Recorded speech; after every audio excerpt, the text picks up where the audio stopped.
વધુ એક મારામારીની ઘટના બની મવડી ચોકડી પાસે જાહેરમાં મારામારીનો બનાવ બન્યો। જાહેરમાં મારામારી થતા સ્થાનિકોના ટોળા એકત્ર થયા અને મારામારીનો વિડીયો વાયરલ થયો। મહત્વનું છે કે અગાઉ પણ રાજકોટ શહેરમાં મારામારીનો બનાવ સામે આવ્યો હતો। સવાલ એ ઉઠી રહ્યા છે કે શું અસામાજિક તત્વોને કાયદાનો ડર નથી રહ્યો, કાયદાનું પાલન કેમ નથી કરતા, શું પોલીસનો તેમને ભય નથી? આવા અનેક સવાલ ઉઠી રહ્યા છે।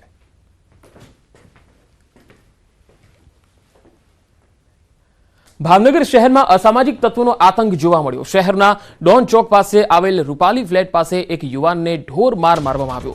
બાઇક અને કાર વચ્ચે અકસ્માત સર્જાતા કાર ચાલક યુવકને જાહેરમાં માર મારીને અપહરણ કરવામાં આવ્યું। કાર ચાલક યુવાન સાથે સર્જાયેલા અકસ્માત બાદ 2 થી વધારે શખ્સોએ માર મારી યુવાનનું અપહરણ કર્યું। કાર ચાલકને માર મારતા હોવાનો વિડીયો પણ સામે આવ્યો। સમગ્ર અપહરણ અને મારામારીની ઘટનાને લઈ બી ડિવિઝન પોલીસનો કાફલો ઘટના સ્થળે પહોંચ્યો છે અને વધુ તપાસ ચાલી રહી છે।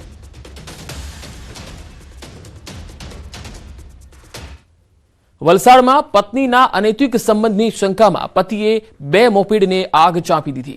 પારડીના ટુકવાડામાં રહેતા આરોપી મહેન્દ્ર ધોડિયાને તેની પત્ની પર શંકા હતી। તેની પત્ની અને તેના મિત્રની પત્ની બંને બહેનપણીઓ હતી, જેથી અવારનવાર પત્ની તેના મિત્રના ઘરે જતી હતી। ત્યારે આ બાબતે શંકા રાખી અન્ય સાગરીત સાથે મળી મિત્ર સાથે ઝઘડો કર્યો। ત્યારબાદ મિત્રના બંને મોપેડને આગના હવાલે કરી। સમગ્ર મામલામાં પોલીસે હવે આરોપી મહેન્દ્ર અને તેને સાથ આપનાર અન્ય એક શખ્સની ધરપકડ કરી લીધી છે।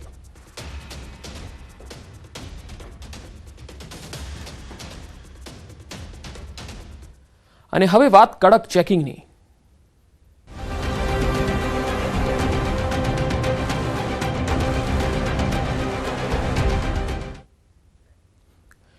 31 ડિસેમ્બરને લઈને રાજ્યમાં પોલીસ દ્વારા સઘન તપાસ કરવામાં આવી રહી છે। અલગ અલગ જિલ્લાઓમાં પોલીસ તંત્ર દ્વારા ચેકપોસ્ટ પર કડક ચેકિંગ હાથ ધરવામાં આવી રહ્યું છે। નવસારી પોલીસ પણ સતર્ક બની છે। સંઘ પ્રદેશ દમણ કે મહારાષ્ટ્રથી નશો કરીને નવસારી આવતા લોકોનું ચેકિંગ કરવામાં આવી રહ્યું છે। તો રાજકોટમાં 31 ડિસેમ્બરને લઈ મોડી રાત્રે રાજકોટ પોલીસ દ્વારા ડ્રાઈવ યોજવામાં આવી। શહેરના અલગ અલગ વિસ્તારના મુખ્ય માર્ગો પર ડ્રાઈવ હાથ ધરવામાં આવી, જેમાં નશો કરતા લોકોને ઝડપી પાડવામાં આવ્યા।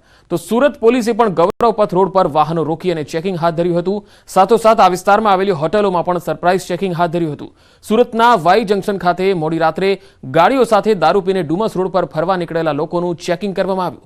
આ તરફ વડોદરાના શિનોર 4 રસ્તા, વેગા, કરનેટ, ગોપાલપુરા, નાંદોદી, ભાગોળ સહિતના વિસ્તારોમાં પોલીસે ચેકિંગ હાથ ધર્યું હતું। ફિલ્મી સ્ટાઇલથી દારૂની ઘૂસણખોરીનો પ્રયાસ પોલીસે નિષ્ફળ બનાવ્યો। દમણના દરિયામાંથી રઈસ ફિલ્મની સ્ટાઇલમાં દારૂની ઘૂસણખોરીનો પર્દાફાશ થયો। જો કે ગીર સોમનાથ એલસીબીએ 31 પહેલા જ બુટલેગરોના સપના પર પાણી ફેરવી દીધું। દરિયાઈ માર્ગે ફિશિંગ બોટમાં આવતો દારૂનો જથ્થો પોલીસે પકડી પાડ્યો। આ જથ્થો દમણથી ચોરવાડ તરફ જતો હતો। 132 પેટી વિદેશી દારૂ અને બિયરના જથ્થા સાથે 2 આરોપીઓ ઝડપાયા।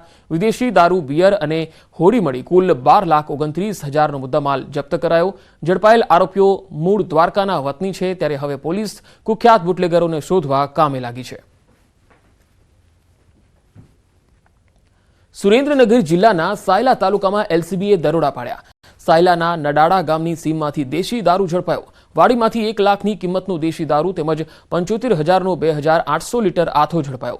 એલસીબીએ કુલ 1.75 લાખનો મુદ્દામાલ કબજે કર્યો। આરોપી કાળુભાઈ માણસીભાઈ વાડીમાં હાજર ન મળી આવતા તેની સામે કાયદેસરની કાર્યવાહી હાથ ધરાઈ। એલસીબીએ રેડ કરતા સ્થાનિક પોલીસની કામગીરી સામે સવાલ ઉઠ્યા છે।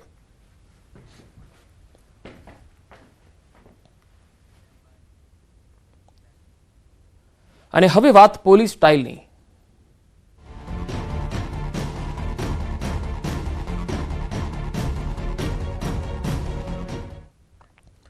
દારૂડિયાઓને પકડવા પોલીસની ગજબ તરકીબ। ઢીંગલી બનેલાઓને પકડવા ગજબ તરકીબ અપનાવી વડોદરા ડીસીપી અભય સોનીનો પ્રાયોગિક ધોરણે આ પ્રયાસ। રોડ પર સફેદ લાઇન પર ચલાવ્યા યુવકોને અને સફેદ લાઇનની બહાર પગ ગયો એટલે ભરાયો। અકોટા બ્રિજ પર અપનાવી અનોખી ટેકનિક। સફેદ લાઇનની બહાર પગ ગયો અને લથડિયા ખાઈ કોઈ ચાલે તો તેની કરવામાં આવી તપાસ।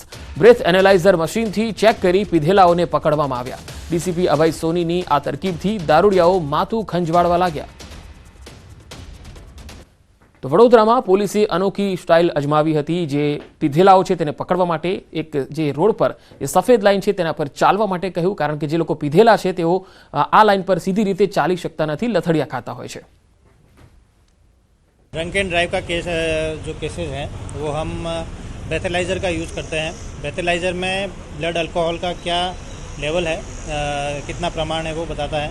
इसके अलावा अगर ब्लड अल्कोहल का लेवल ड्रॉप हो जाता है और ब्रेथेलाइज़र अगर डिटेक्ट नहीं कर पा रहा है तो जो लो लेवल ऑफ कंसंट्रेशन है ब्लड में, उसकी वजह से जो बैलेंस है वो नहीं बन पाता है। तो उसको ध्यान में रखते हुए बैलेंसिंग एक्ट का हम ये एक प्रीलिमिनरी एग्जामिनेशन के तरीके प्राथमिक चकासनी भागरूपे इनको चलाया गया, जिससे कि ये पता चलता है कि ये किसी तरीके के नशे के या एब्यूज़ के प्रभाव में है या नहीं।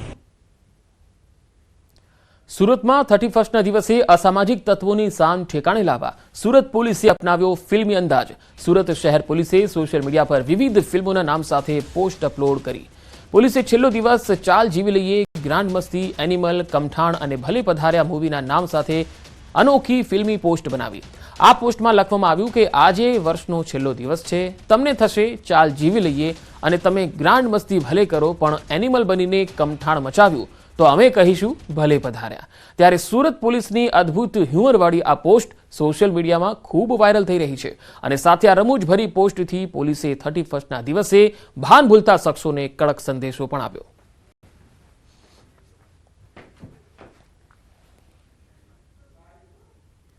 અને હવે વાત પીધેલાઓ માટેની।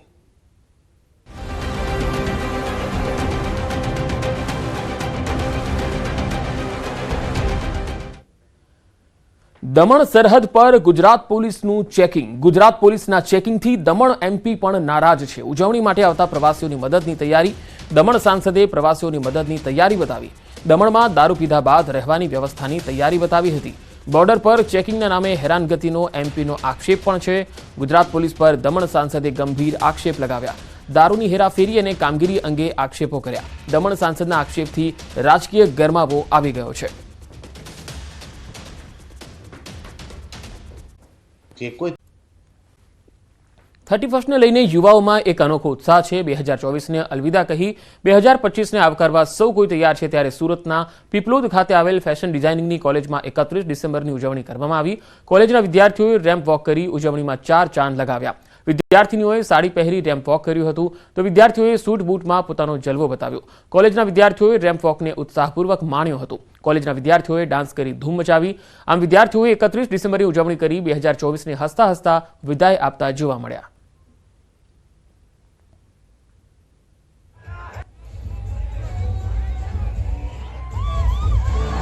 ડીજેના તાલે આ વિદ્યાર્થીઓ નાચતા જોવા મળ્યા। 31 ડિસેમ્બરને લઈને આ ઉજવણી છે એ ખાસ બની ગઈ હતી અને કોલેજના વિદ્યાર્થીઓએ રેમ્પ વોક કરી ઉજવણી કરી હતી।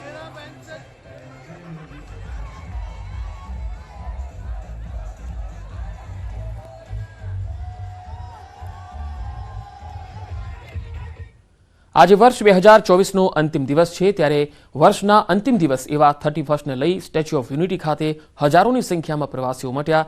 31ને લઈ સ્ટેચ્યુ ઓફ યુનિટી ખાતે પ્રવાસીઓને કોઈ તકલીફ ન પડે તે માટે તમામ પ્રકારની વ્યવસ્થાઓ ગોઠવવામાં આવી। પ્રવાસીઓ વધતા એસટી વિભાગની 30 જેટલી બસો ફાળવવામાં આવી છે। સાથે નર્મદા જિલ્લા પોલીસ વડા દ્વારા 5 પીઆઈ, 7 પીએસઆઈ અને 300થી વધુ પોલીસ જવાનો તૈનાત કરાયા। ई रिक्शाए पण प्रवासीओं में आकर्षण जमाव्યું। तारीख 25 डिसेम्बर थी 31 डिसेम्बर सुधीमां 2.21 लाख प्रवासीओए स्टेच्यू ऑफ यूनिटीनी मुलाकात लीधी। न्यूज 18 प्रवासीओ साथे वातचीत करीने तेमना अनुभवो जाण्या हता। मनी उजवणी तो स्टेच्यू ऑफ यूनिटी पर खास करीने बात करिए तो आज 2024 अंतिम दिवस है और आवतीकालथी 2025 એટલે નવું વર્ષ શરૂ થશે। ત્યારે ખાસ વાત કરીએ તો જે 31 ડિસેમ્બરની ઉજવણી કરવા માટે પ્રવાસીઓ થનગની રહ્યા છે। તમે જોઈ શકો છો તેમ કે આજે એક જ દિવસમાં 50,000 થી વધુ પ્રવાસીઓ આવી ચૂક્યા છે। તો આપણી સાથે જે પ્રવાસી આવી રહ્યા છે તેમની જોડે વાત કરીએ। मैम, आप कहाँ से आए हैं और आपको ये कैसा लग रहा है? 31 दिसंबर की उजवणी आज हो रही है।